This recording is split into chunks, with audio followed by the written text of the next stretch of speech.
મિત્રો કોમર્સ ક્લાસીસમાં તમારું હાર્દિક સ્વાગત છે.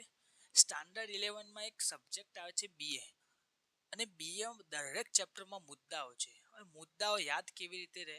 તો મુદ્દાઓ બે મેથડથી હું તમને યાદ રખાવીશ. એક તો કહાની થ્રુ અને એક ચાવી થ્રુ. તો દરેક મુદ્દાઓની હું કહાની અને ચાવી આપીશ તમને. તો હવે આપણે આજથી સ્ટાર્ટ કરવાના છે ચેપ્ટર 1, ધંધાનું સ્વરૂપ, હેતુ અને કાર્યક્ષેત્ર, જેમાં 1.5.2 મતલબ ધંધાની લાક્ષણિકતાઓ બે મેથડથી હું તમને યાદ રખાવીશ. પહેલા કહાની થ્રુ. તો પહેલા કહાની સાંભળો. કહાની શું છે? તો કહાની છે કે આર્થિક પ્રવૃત્તિ તો જોખમ સર્જન કરે છે, માટે વસ્તુની જરૂરિયાત માટે તો નફાનો હેતુ જરૂરી છે.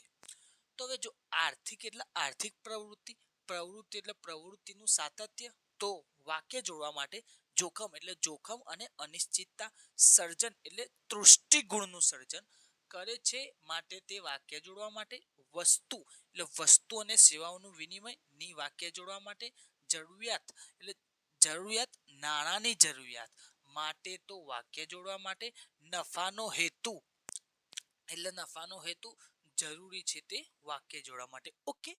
ધંધાની લાક્ષણિકતાઓ ચાવી થ્રુ, જેની ચાવી શું છે? આ નવ નાણાં પ્રવૃત્તિ તો જોખમ સર્જન છે. આ નવ નાણાં પ્રવૃત્તિ તો જોખમ સર્જન છે. તો આ એટલે આર્થિક પ્રવૃત્તિ, ન એટલે નફાનો હેતુ, વ એટલે વસ્તુ અને સેવાઓનું વિનિમય, નાણાં એટલે નાણાંની જરૂરિયાત, પ્રવૃત્તિ એટલે પ્રવૃત્તિનું સાતત્ય, તો વાક્ય જોડવા માટે, જોખમ એટલે જોખમ અને અનિશ્ચિતતા, સર્જન એટલે તુષ્ટિગુણનું સર્જન છે તે વાક્ય જોડવા માટે. હવે તમને કહાની થ્રુ યાદ રહે અથવા તો ચાવી થ્રુ, બંને મેથડથી તમે યાદ રાખી શકો છો. બંનેમાંથી એક મેથડમાં તમે યાદ રાખી શકો છો. ઓકે. 1.5.3 હેતુઓ, જેમાં એ આર્થિક હેતુઓ, તેની ખાલી ચાવી જ છે. ચાવી શું છે કે નફો સંપત્તિનો આર્થિક હેતુ છે. નફો એટલે નફાનો હેતુ, સંપત્તિ એટલે મહત્તમ સંપત્તિના સર્જનના હેતુ નો વાક્ય જોડવા માટે, આર્થિક હેતુ મતલબ અન્ય આર્થિક હેતુઓ છે તે વાક્ય જોડવા માટે. ઓકે. બી પાર્ટ સામાજિક હેતુઓ, જેમાં કહાની થ્રુ આપણે ભણીએ, જેની કહાની છે કે વેપારી રોજગારી માટે વસ્તુઓ અને સેવાઓ પૂરી પાડે છે અને સામાજિક જવાબદારી અન્ય લોકો પૂરી પાડે છે.